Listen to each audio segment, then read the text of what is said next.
Hello दोस्तों, स्वागत है आपके अपने YouTube channel target civil services में।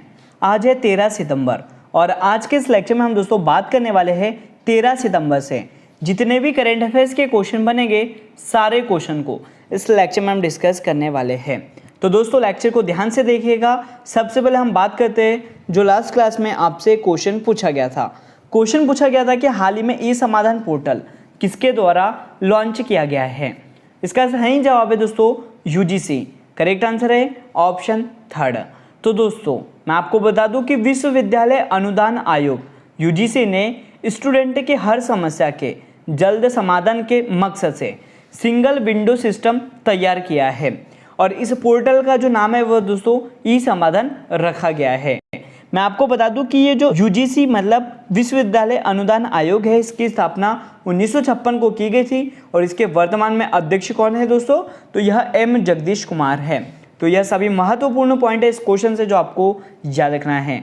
याद रखना दोस्तों कि यूजीसी के द्वारा ई समाधान पोर्टल को लॉन्च किया गया है। करेक्ट आंसर है ऑप्शन थर्ड।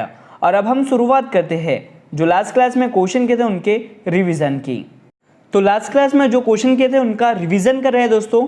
यदि आपको इन करेंट अफेयर्स के क्वेश्चन जो हमने कल किए थे यदि इनके आंसर आपको दोस्तों याद हो तो फटाफट आप कमेंट बॉक्स में जरूर कमेंट कीजिए दोस्तों, इससे कि आपका जो क्वेश्चन है वह एकदम परफेक्टली तैयार हो जाएगा।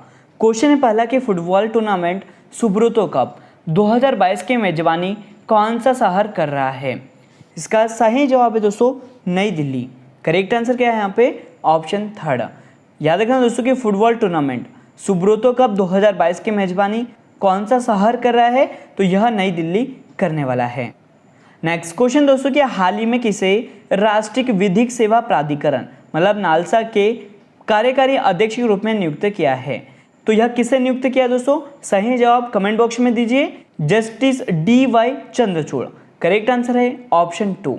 नेक्स्ट क्वेश्चन दोस्तों कि देश के किस राज्य में भारत का सबसे बड़ा रबर डैम बनाया गया है। इसका सही जवाब क्या है दोस्तों, बिहार राज्य। करेक्ट आंसर है ऑप्शन थर्ड। तो बिहार राज्य में दोस्तों भारत का सबसे बड़ा रबर डैम बनाया गया है। नेक्स्ट क्वेश्चन दोस्तों कि हाल ही में राजपथ का नया नाम क्या कर दिया है। इसका सही जवाब क्या है दोस्तों, राजपथ का नया नाम क्या कर दिया है, तो यह कर्तव्य पथ कर दिया है। करेक्ट आंसर है ऑप्शन 2। नेक्स्ट क्वेश्चन दोस्तों कि स्कूली बच्चों के लिए नई स्कूल स्वास्थ्य योजना सेहत को किस राज्य की सरकार ने शुरू किया है। तो दोस्तों ये जो स्वास्थ्य योजना सेहत है इसे किस राज्य ने शुरू किया है, तो हरियाणा राज्य ने। यहाँ पे करेक्ट आंसर है ऑप्शन 2। और अब हम शुरुआत करते हैं आज के करंट अफेयर्स। लेक्चर को दोस्तों अभी तक लाइक नहीं किया है तो फटाफट लाइक कर दें, शेयर भी करें। अगर आप इस चैनल पर नए हो तो इसे सब्सक्राइब भी जरूर कर लें। और आपके लिए पहला क्वेश्चन दोस्तों कि भूजल स्तर में सुधार के लिए किस राज्य की सरकार ने छत्ता नामक वर्षा जल संचय योजना को शुरू किया है। तो दोस्तों मैं आपको बता दूं कि भूजल स्तर में सुधार के लिए उड़ीसा राज्य की सरकार ने छत्ता नामक वर्षा जल संचय योजना को शुरू किया है। करेक्ट आंसर है ऑप्शन 2। सबसे पहले हम दोस्तों बात करते हैं ये जो योजना है इसका उद्देश्य क्या है। तो भूजल पर बढ़ते दबाव को दूर करने और घटते भूजल स्तर सुधारने के लिए दोस्तों तैयार की गई इस योजना के तहत 5 साल में लगभग 373.52 करोड़ लीटर पानी का संचय करने का लक्ष्य इस योजना के तहत रखा गया है। यहाँ पे दोस्तों छाता का जो फुल फॉर्म है वह क्या है, यह आपको याद रखना है। यह क्या है, तो community harnessing and harvesting rain water artificially from terrace to acquire, यह इसका फुल फॉर्म है। तो आपको याद रखना है दोस्तों कि उड़ीसा राज्य की सरकार ने वहां के जो मुख्यमंत्री है दोस्तों नवीन पटनायक, इन्होंने भूजल स्तर में सुधार के लिए छत्ता नामक वर्षा जल संचय योजना को शुरू किया है। करेक्ट आंसर है यहाँ पे ऑप्शन 2। और अब चलते हैं नेक्स्ट क्वेश्चन की ओर। और आपके लिए अगला क्वेश्चन है दोस्तों कि मांस विज्ञापनों पर प्रतिबंध लगाने वाला दुनिया का पहला शहर कौन सा बन गया है। तो दोस्तों मैं आपको बता दूं कि मीट एडवर्टाइजमेंट पर प्रतिबंध लगाने वाला जो दुनिया का पहला शहर है वह हार्लेम नीदरलैंड बन गया है। करेक्ट आंसर है यहाँ पे ऑप्शन 2। तो नीदरलैंड के हार्लेम शहर ने दोस्तों मांस की खपत को कम करने और इसके परिणाम स्वरूप कार्बन उत्सर्जन को कम करने के लिए मांस के विज्ञापनों पर प्रतिबंध लगा दिया है। तो इस कदम से दोस्तों यह सार्वजनिक मांस विज्ञापनों पर प्रतिबंध लगाने वाला दुनिया का पहला शहर भी बन गया है। यह खपत और ग्रीन हाउस गैस उत्सर्जन को कम करने का एक प्रयास है। तो यहाँ पे आपको याद क्या रखना है दोस्तों कि मांस विज्ञापनों पर प्रतिबंध लगाने वाला दुनिया का पहला शहर कौन सा है, तो यह हार्लेम नीदरलैंड है।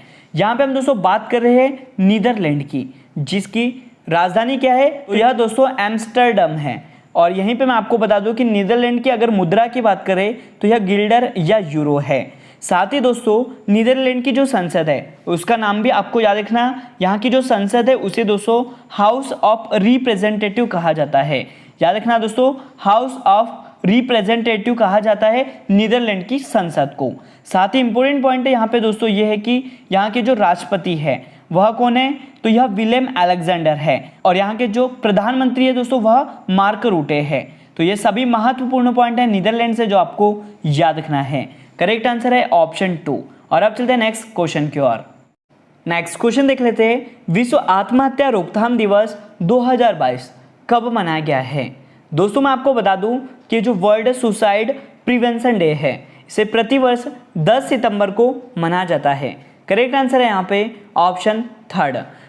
तो हर वर्ष दोस्तों 10 सितंबर को विश्व स्वास्थ्य संगठन के सहयोग से दुनिया भर में बढ़ती आत्महत्या को रोकने के लिए विश्व आत्महत्या रोकथाम दिवस के रूप में मनाया जाता है। इस वार्षिक जागरूकता दिवस की मेजबानी दोस्तों international association for suicide prevention के द्वारा की जाती है। मैं आपको बता दूं कि अगर हम यहाँ पे बात करें दोस्तों कि ये जो विश्व आत्महत्या रोकथाम दिवस 2022 की थीम क्या है, तो यह क्रिएटिंग होप थ्रू एक्शन, यह इस वर्ष की थीम है। याद रखना दोस्तों, क्रिएटिंग होप थ्रू एक्शन यह इस वर्ष की थीम है। तो राइट आंसर है कि 10 सितंबर को विश्व आत्महत्या रोकथाम दिवस मनाया जाता है। और अब चलते हैं नेक्स्ट क्वेश्चन की ओर। और आपके लिए नेक्स्ट क्वेश्चन है दोस्तों कि सिंगापुर ने भारत के किस सेना प्रमुख को मेधावी सेवा पदक से सम्मानित किया है। तो मैं आपको बता दूं कि सिंगापुर देश ने दोस्तों भारत के पूर्व नौसेना प्रमुख एडमिरल सुनील लांबा को दोस्तों मेधावी सेवा पदक से सम्मानित किया है। राइट आंसर है यहाँ पे ऑप्शन 2। और आप देख सकते हो दोस्तों ये है पूर्व नौसेना अध्यक्ष, याद रखें इनका नाम क्या था, सुनील लांबा था। दोस्तों मैं आपको बता दूं कि सिंगापुर गणराज्य की राष्ट्रपति मैडम हलीमा याकूब ने भारतीय नौसेना के पूर्व chief of naval staff admiral Sunil Lamba को प्रतिष्ठित पिंगट जसा जेमलिंग मतलब मेधावी सेवा पदक से सम्मानित किया है। दोस्तों भारत और सिंगापुर के बीच मजबूत द्विपक्षीय रक्षा संबंधों के साथ साथ दोनों सेनाओं के बीच जुड़ाव को मजबूत करने के लिए एडमिरल सुनील लांबा को इस सम्मान से सम्मानित किया है। यहाँ पे हम दोस्तों बात करें सेना प्रमुख की, तो वर्तमान में कौन क्या है यह देख लेते हैं। तो वर्तमान में एडमिरल राधा कृष्ण हरि कुमार मतलब आर हरि कुमार दोस्तों भारत के नौसेना अध्यक्ष हैं। साथ ही यहाँ पे हम बात करें दोस्तों कि वर्तमान में एयर मार्शल कौन है, तो यह VR चौधरी है। याद रखना भारत के जो अध्यक्ष है वह कौन है दोस्तों, तो यह VR चौधरी है। साथ ही इंपॉर्टेंट पॉइंट है दोस्तों कि वर्तमान में लेफ्टिनेंट जनरल मनोज पांडे थल सेना प्रमुख है। याद रखना दोस्तों आर्मी चीफ कौन है, तो यह मनोज पांडे है। तो ये सभी महत्वपूर्ण पॉइंट है इस क्वेश्चन से जो आपको याद रखना है। नेक्स्ट क्वेश्चन की ओर चलते हैं। आपके लिए अगला क्वेश्चन दोस्तों कि संयुक्त राष्ट्र मानव अधिकार आयोग के नए प्रमुख कौन बने हैं। दोस्तों मैं आपको बता दूं कि ये जो United nation human rights commission है इसके जो प्रमुख है वह कौन बन गए हैं, तो ये वॉल्कर टर्क बन गए हैं। करेक्ट आंसर है यहाँ पे ऑप्शन 1। और आप देख सकते हो दोस्तों ये है वॉल्कर टर्क जो कि संयुक्त राष्ट्र मानव अधिकार आयोग के नए प्रमुख बन गए हैं। और इन्होंने दोस्तों चिली की मिशेल बेचेलेट का स्थान लिया है। आपको याद रखना कि ये जो वॉल्कर टर्क है इनका जो संबंध है दोस्तों यह ऑस्ट्रिया के राजनयिक है, यह आपको पता होना चाहिए।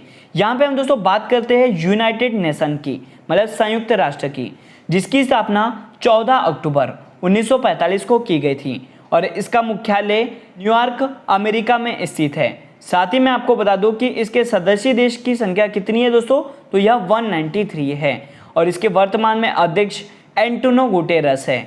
याद रखना दोस्तों यूएन के अध्यक्ष कौन है, तो यह एंटोनियो गुटेरस है। और अब चलते हैं नेक्स्ट क्वेश्चन की ओर। और अब दोस्तों हम बात करते हैं आज के क्वेश्चन ऑफ द डे की, जिसका जवाब आपको कमेंट बॉक्स में देना है। सभी बच्चों ने दोस्तों इसका जवाब जरूर कमेंट बॉक्स में लिखिएगा। और साथ ही यहाँ पे दोस्तों एक और क्वेश्चन आपसे पूछा जाएगा, उसका भी जवाब आपको कमेंट बॉक्स में देना है। क्वेश्चन है कि रक्षा अनुसंधान एवं विकास संगठन मतलब दोस्तों defence research and development organisation के नए अध्यक्ष कौन बने हैं? इसका सही जवाब आपको कमेंट बॉक्स में देना है। साथ ही यहाँ पे दोस्तों आपको बताना है कि DRDO की स्थापना कब की गई थी और इसका मुख्यालय कहाँ पर स्थित है। इन दोनों क्वेश्चन के जवाब आपको कमेंट बॉक्स में देना है। तो क्वेश्चन है दोस्तों आज का आपके लिए कि रक्षा अनुसंधान एवं विकास संगठन के नए अध्यक्ष कौन बने हैं, DRDO की स्थापना कब की गई थी और इसका मुख्यालय कहाँ पर स्थित है। तो आज का लेक्चर दोस्तों यहीं पर एंड होता है। अगर आपको हमारा लेक्चर, आपको हमारी मेहनत अच्छी लगती हो, लाइक जरूर करें, शेयर करें। अगर आप इस चैनल पर नए हो इसे सब्सक्राइब भी जरूर कर ले। Thank you so much guys for watching this video. Bye bye, take care.